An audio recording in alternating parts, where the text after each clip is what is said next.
بصیرت پر آپ دیکھ رہے ہیں سیرت النبی صلی اللہ علیہ وسلم۔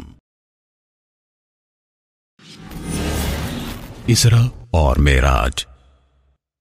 اسلامی دعوت شروع ہونے کے لمبے عرصے بعد اسرا اور معراج کا واقعہ پیش آیا، جو نبی صلی اللہ علیہ وسلم کے لیے ظلم و ستم کی تاریکیوں میں منارہ نور ثابت ہوا، جس کے ذریعے آپ صلی اللہ علیہ وسلم کو کافی دلاسا اور تسلی ملی۔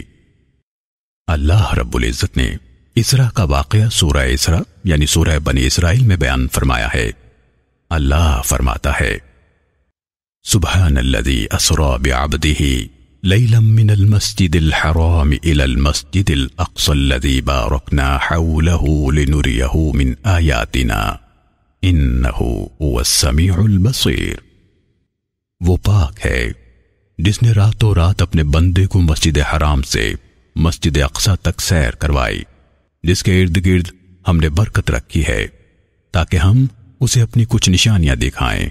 بے شک وہ سننے والا دیکھنے والا ہے۔ اور اللہ سبحانہ وتعالی نے معراج کا تذکرہ سورہ نجم میں کیا ہے۔ اللہ فرماتا ہے، افتمارونہ علی ما یری وَلَقَدْ رَآهُ نَزْلَةً أُخْرَى عِنْدَ سِدْرَةِ الْمُنْتَهَى عِنْدَهَا جَنَّةُ الْمَأْوَى إِذْ يَغْشَى السِّدْرَةَ مَا يَغْشَى مَا زَاغَ الْبَصَرُ وَمَا طَغَى لَقَدْ رَآ مِنْ آيَاتِ رَبِّهِ الْكُبْرَى۔